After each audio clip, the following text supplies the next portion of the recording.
رسول اللہ صلی اللہ علیہ وسلم نے فرمایا، جو عشاء کی جماعت میں حاضر رہے گا تو اسے آدھی رات کے قیام کا ثواب ملے گا، اور جو عشاء اور فجر دونوں نمازیں جماعت سے ادا کرے گا اسے پوری رات کے قیام کا ثواب ملے گا۔ حضرت جابر بن سلیم رضی اللہ عنہ سے مروی ہے، انہوں نے کہا کہ میں نبی کریم صلی اللہ علیہ وسلم کے پاس آیا۔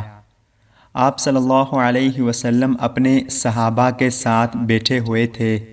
میں نے کہا، تم میں نبی کون ہے؟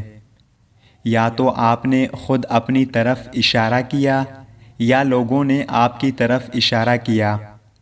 آپ صلی اللہ علیہ وسلم کپڑا کمر سے ڈال کر گھٹنے کھڑے کر کے کمر والے کپڑے سے باندھ کر بیٹھے ہوئے تھے۔ کپڑے کا کنارہ آپ کے قدموں پر گرا ہوا تھا۔ میں نے کہا، اے اللہ کے رسول، میں کچھ چیزیں جنہیں میں پختہ یاد نہیں رکھ سکتا، بھول جاتا ہوں، آپ مجھے سکھلائیے۔ آپ صلی اللہ علیہ وسلم نے فرمایا، اللہ تعالیٰ سے ڈرو اور نیکی کے کسی کام کو حقیر مت سمجھو، اگرچہ تم اپنے ڈول سے پانی لینے والے کے برتن میں پانی ہی کیوں نہ ڈالو۔ تکبر سے بچو، کیونکہ اللہ تبارک و تعالیٰ تکبر کو پسند نہیں کرتا، اور اگر کوئی شخص تم میں موجود کسی خامی کو دیکھ کر تم پر ہنسے اور عار دلائے تو تم اس میں موجود کسی خامی کو دیکھ کر اسے عار نہ دلاؤ۔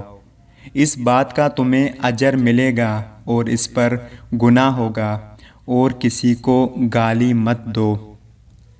حضرت ابو ہریرہ رضی اللہ عنہ سے مروی ہے کہ رسول اللہ صلی اللہ علیہ وسلم نے فرمایا، میں تمہیں 3 باتوں کا حکم دیتا ہوں اور 3 باتوں سے منع کرتا ہوں۔ میں تمہیں حکم دیتا ہوں کہ اللہ کی عبادت کرو اور اس کے ساتھ کسی کو شریک نہ کرو۔ اللہ کی رسی کو مل کر مضبوطی سے تھام لو اور فرقہ فرقہ مت بنو، اور جس شخص کو اللہ تعالیٰ نے تمہارے معاملات کا نگران بنایا ہے اس کی اطاعت کرو، اور میں تمہیں فضول گفتگو، کثرت سوال اور مال ضائع کرنے سے منع کرتا ہوں۔ اللہ تعالیٰ ہم سب کو ان پیاری احادیث پر عمل کرنے کی توفیق عطا فرمائے، آمین یا رب العالمین۔ السلام علیکم ورحمۃ اللہ وبرکاتہ۔